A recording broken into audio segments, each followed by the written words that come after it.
আসসালামু আলাইকুম। আশা করি আপনারা সবাই ভালো আছেন। একটি ৪৫,০০০ টাকার গরু থেকে কিভাবে খরচ বাদ দিয়ে ৩০,০০০ টাকা লাভ করা সম্ভব? আজকের ভিডিওতে আমি আপনাদেরকে এই বিষয়টি নিয়ে আলোচনা করার চেষ্টা করব। তো এখানে যে আপনারা ষাঁড়টি দেখতে পাচ্ছেন, এটি কিন্তু মোটেও এরকম ছিল না। আমরা বিগত ৫ মাস আগে এটাকে যখন আমরা খামারে নিয়ে আসি, তখন এতটা লম্বাও ছিল না, প্লাস শরীরে কিন্তু এরকম মাংস ছিল না। তো আলহামদুলিল্লাহ এটা কিন্তু আমরা হৃষ্টপুষ্ট করতে পারছি বা আমরা সক্ষম হয়েছি, এবং এখান থেকে কিন্তু আমরা এটা এক পর্যায়ে এসে বা বর্তমানে এটা আমরা ৯০,০০০ টাকা দিয়ে বিক্রিও করে দিয়েছি।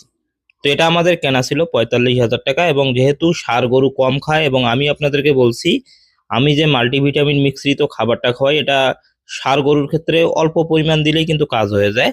তো আলহামদুলিল্লাহ এটাতে আমরা ১৫,০০০ টাকার ভিতরেই কিন্তু এটা আমরা ফ্যাটেনিং করতে পারছি। তো সবকিছু বাদ দিলে ৯০,০০০ টাকা থেকে যদি আমরা খরচ প্লাস আমাদের ৪৫,০০০ টাকা বাদ দেই, তাহলে এটা থেকে কিন্তু আমাদের লাভ আসতেছে ৩০,০০০ টাকা।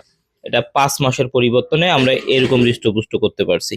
তো আপনারা যারা ষাঁড় গরুর খামার করতে চাচ্ছেন বা লালন পালন করতে চাচ্ছেন, আপনারা কিন্তু করতে পারেন। আপনারা জানেন যে আমি নতুন যে শেডটা দিচ্ছি, এটাতে কিন্তু আমি শুধুমাত্র এরকম ধরনের ষাঁড় বাছুরগুলো উঠাবো, বা এর পরবর্তীতে ৫ মাস ৪ মাস করে পালন করে ঠিক এরকম হৃষ্টপুষ্ট করে বিক্রি করব। তো ৯০,০০০ টাকা দিয়ে যে আমি বিক্রি করছি, আসলে আমার লাভ করে বিক্রি করলাম নাকি বিক্রি করে আমার ঠকা হয়েছে, সেটা অবশ্যই জানাবেন। আজকের ভিডিওটা এই পর্যন্তই। অবশ্যই শেয়ার করে দিবেন। ধন্যবাদ সবাইকে। আসসালামু আলাইকুম।